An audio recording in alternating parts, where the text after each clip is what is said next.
तो चलिए, इस वक्त जो है किसान लगातार यही कह रहे हैं कि पहले पूरी प्रक्रिया हो जाए और उसके बाद हम अपना फैसला सुनाएंगे। सभी किसान संगठन जो भी अलग अलग जगह पे बैठे हैं वो ऑफिशियली इस बात को अनाउंस करेंगे, शायद आज शाम तक, शायद कल तक। लेकिन इसी बीच हमारे सहयोगी रणवीर ने उत्तर प्रदेश के कुछ और किसानों से बात की। आइए आपको सुना देते हैं। खास तौर पर उन्होंने कृषि मंत्री से बात की। आइए सुनिए उनका क्या कहना था। मंत्री जी ने वापस ले लिया कानून, क्या? प्रधानमंत्री जी ने किसानों के कुछ हिस्से को ध्यान में रखते हुए उन्होंने ये निर्णय लिया है और इस बात को भी कहा है कि ये कानून जो है वो किसानों के हित के लिए थे, लेकिन कुछ लोग समझ नहीं सके इसलिए वापस लेते हैं। सर, अभी हरनाम सिंह जी कह रहे हैं कि हमें पीएम पे विश्वास नहीं है और वो कह रहे हैं हम तब तक नहीं हटेंगे जब तक संसद से वापस नहीं हो जाएगा।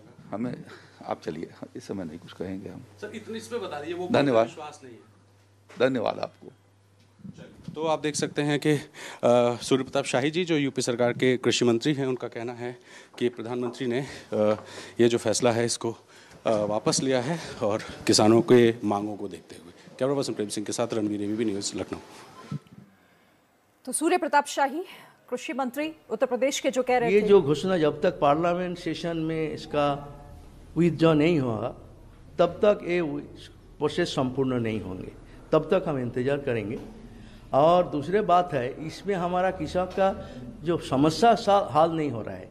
ये कानून आया था ये हमके नया प्रॉब्लम के रूप में, जो 20 साल पुराना जो आंदोलन है मिनिमम सपोर्ट प्राइस एक्ट के लिए स्वामीनाथन के मुताबिक, वो आइन जब तक पास नहीं होगा किसान के कोई फ़ायदा होने वाला नहीं है। इसके लिए हमारा आंदोलन जारी है, जारी रहेगा।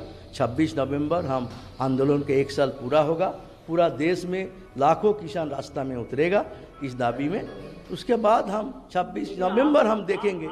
आज गुरु नानक देव जी का प्रकाश पुर्ब है और ऐसे पवित्र दिन के ऊपर देश के प्रधानमंत्री जी द्वारा तीनों कृषि कानूनों को रद्द करने की बड़ी खुशखबरी देना, एक पवित्र खुशखबरी देना, आज गुरु नानक देव जी के इस प्रकाश पुर्ब को और खुशियों भरा दिन बनाती है। किसान बहुत समय से 1 साल से सड़कों पर थे और ये बहुत बड़ी उनकी मांग थी, लेकिन आज के दिन उसको मानना और गुरु नानक देव पातशाह जी के पवित्र दिन वाले दिन मानना, ये मुझे लगता है कि और भी बड़ी खुशखबरी है। मैं देशवासियों को बधाई देता हूँ। को वापस लेने की जो बड़ी बात कही गई उसके लिए उनका धन्यवाद भी करता हूँ और उनको बधाई भी देता हूँ। कमाल है, 600 किसानों की जब इसी धरना प्रदर्शन में मौत हो गई थी तब प्रधानमंत्री जी का तो कभी ध्यान नहीं गया उनके किसानों की तरफ, कभी उन किसानों के बारे में नहीं सोचा। लेकिन जब उनको एहसास हो गया है कि उत्तर प्रदेश में उनकी सत्ता जा रही है, किसान उनके विरोध में खड़ा है और समाजवादी पार्टी के राष्ट्रीय अध्यक्ष जी 340 किलोमीटर का सफर उन्होंने रथ से किया पूर्वांचल एक्सप्रेसवे पे, देखा उन्होंने प्रधानमंत्री जी ने, भारतीय जनता पार्टी ने, कि लाखों का हुजूम रात भर उनके स्वागत के लिए खड़ा रहा। एहसास हो गया सत्ता जा रही है। सत्ता का जाने का डर जब सताने लगा तब किसान कानून भी वापस कर लिया। यह होता है लोकतंत्र की ताकत। इसलिए भारतीय जनता पार्टी भूल जाए तानाशाही, इस हिंदुस्तान में चलेगा तो सिर्फ लोकतंत्र। आज देश के करोड़ों अन्नदाताओं की जीत हुई है। अन्नदाताओं की आंदोलन की बदौलत, लंबे संघर्ष की बदौलत, उनकी शहादत और कुर्बानी की बदौलत नरेंद्र मोदी जी की अहंकारी और तानाशाह सरकार को झुकना पड़ा और तीनों काला कानून वापस लेना पड़ा। ये तीनों काला कानून वापस क्यों लिया गया है? क्योंकि चुनाव दर चुनाव नरेंद्र मोदी जी की सरकार को सबक सिखा रहे थे किसान भाई, सबक सिखा रही थी इस देश की जनता, सबक सिखा रहे थे इस देश के अन्नदाता, और चुनाव में हार के डर से उन्होंने ये काला कानून वापस लिया है। कब से हम लोग इस बात पर, पार्लियामेंट में भी पूरा पार्लियामेंट का अधिवेशन नहीं चला क्योंकि हम लोग चाहते थे कि ये 3 काले कानून स्थगित किए जाएं। अभी हाल में पंजाब असेंबली की एक मीटिंग सेशन हुआ था, वहाँ हमारी सरकार ने तीनों को खारिज किया था। तो कहने का मतलब है ये सरकार को पहले करना चाहिए था। अगर पहले करते तो इतने सारे लोग जो आज शहीद हुए, जिन्होंने शहादत दी इस संघर्ष के लिए, मेरा ख्याल है कोई 700 लोग हैं, तो वो बेचारे आज अपने परिवारों के साथ जिंदा होते। प्राइम मिनिस्टर ने तीनों कानून रद्द करने का जो ऐलान किया है वे तो चंगी बात है। किसान जो लगातार बोलते थे हमारे खिलाफ, कानून तीनों हमारे खिलाफ जाते हैं। सरकार बोलती थी, प्राइम मिनिस्टर बोलता था कानून किसानों के पक्ष में है।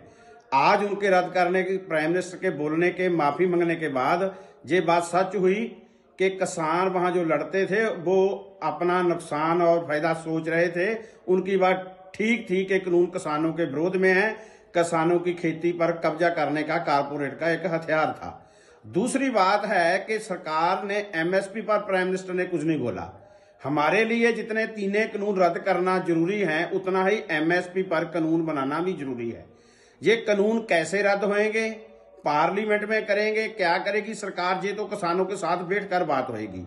हमारी संयुक्त मोर्चे की हम जल्दी ही मीटिंग कर रहे हैं, उसमें हम सोचेंगे कि अगला एक्शन हमारा क्या होगा। 3 काले कानूनों की वापसी किसान की सबसे बड़ी जीत है। आज किसान की मेहनत, तपस्या, बलिदान रंग लाया है। आज किसान की मेहनत, तपस्या ने भाजपा के अहंकार और नाइंसाफी को हराया है। आज लाठी ने लंगर को हराया है, लोकशाही ने तानाशाही को हराया है। आज अन्नदाता ने अहंकार को झुकाया है। 700 से अधिक किसानों ने जो बलिदान पिछले 1 साल में दिया, उसको आज श्रद्धांजलि है।